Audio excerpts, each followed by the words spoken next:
Welcome to the Explainer. Today, we're unpacking a really fascinating evolution in how we actually trust one another.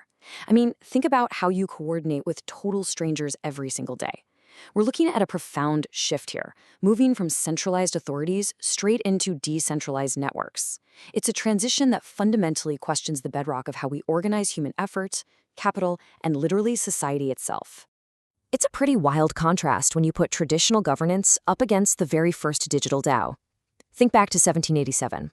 A group of guys in Philadelphia argued for months just to write a paper constitution. And then, it took a literal civil war and 27 amendments just to patch the societal bugs. Fast forward to 2016. Strangers on the internet wrote a constitution completely in code, raised a staggering $150 million, and, well, it took just a single bug to bring the whole thing crashing down in 3 months. It failed, for sure, but it asked this immortal question: what if governance was just software? So, to strip away all that utopian hype, here's our agenda for today. We'll start with the governance stack, then look at DAOs in the boardroom, followed by DAOs running our cities. After that, we'll talk about fixing charities with code and wrap it all up with the hybrid future. All right, part one, the governance stack from kings to code. Let's look at human coordination as an age-old problem that's basically just getting a massive technology upgrade. Because, every human group needs a way to decide who pays and who gets blamed, right?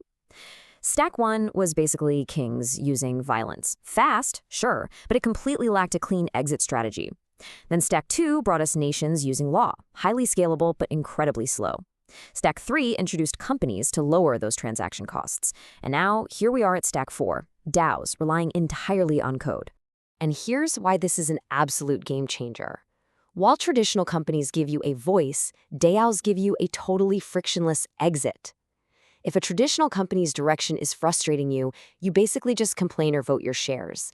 But if a DAO's governance turns hostile, literally anyone can just duplicate the protocol's code, we call this forking, at near zero cost and just start fresh. It is the ultimate discipline mechanism for bad leadership. Moving on to part 2, DAOs in the boardroom, tackling the business realities. Let's really pressure test if a DAO could actually run the modern company.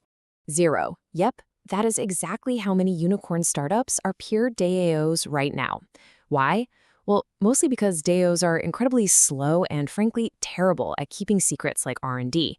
If you're building a highly competitive hardware product or executing a private merger, you simply cannot wait 19 days for a public token vote. It just doesn't work. Startups still choose to incorporate in places like Delaware, not on the blockchain.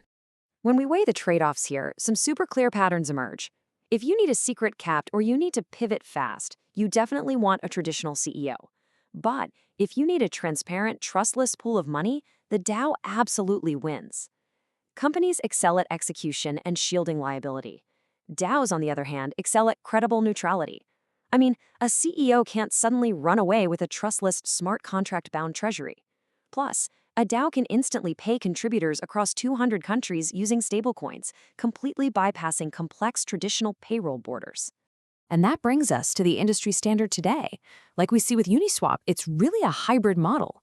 You have a fast C Corp that builds the software and a slow, legitimate DAO that holds the money. The corporate arm acts with the speed you absolutely need to ship a great product, while the DAO acts as this neutral, globally trusted layer. It sets the protocol parameters and handles the shared treasury. Best of both worlds, really.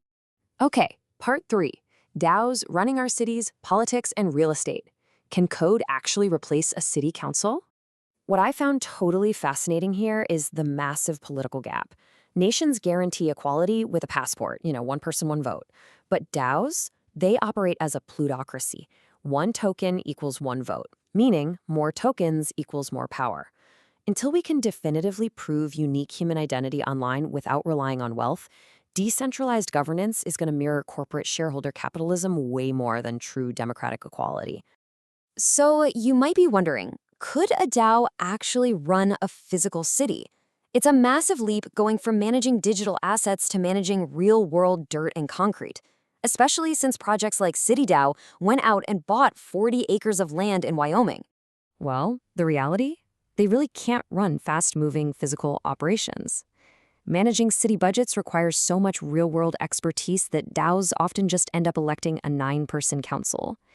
Basically, they're reinventing the traditional city council they were trying to replace in the first place. Fighting on web forum for 3 weeks over a $10,000 road repair is just a terrible way to run a city.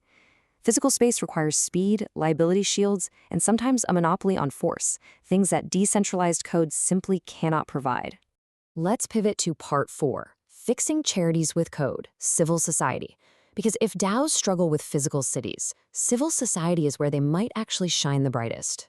Think about the last time you donated to a charity. You probably got an opaque annual PDF report at the end of the year, right? Moving to a DAO is a massive upgrade. We trade that slow, high-overhead model for radical transparency. Traditional charities often suffer from low public trust because of high administrative costs. But in a DAO, every single cent allocated is auditable on-chain, in real time, and it can be sustainably funded by protocol transaction fees. No more hiding spending in a PDF. Just look at this massive success story. Gitcoin successfully allocated $50 million for open source software. It really proves DAOs are exceptional at capital allocation. They use these innovative mechanisms, like quadratic funding, to ensure that community consensus, not just a few whale donors, actually dictates where the resources flow. They're fundamentally better at solving the tragedy of the commons in the digital realm. But again, a DAO can't just go out and hire a doctor or run a local hospital. So we arrive at another hybrid model. The DAO allocates the money, and the traditional NGO executes the real-world labor.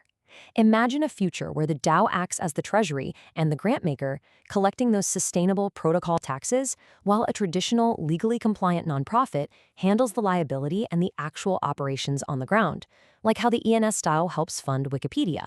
Which brings us to our final section, Part 5, the hybrid future, our 2040 vision. Bringing it all together, what does society actually look like a couple of decades from now? Well, the data paints a pretty clear picture. By 2040, DAOs will likely handle trillions in shared infrastructure and global grants. But 95% of the economy, we're talking hospitals, armies, and startups, will remain centralized. And that makes sense.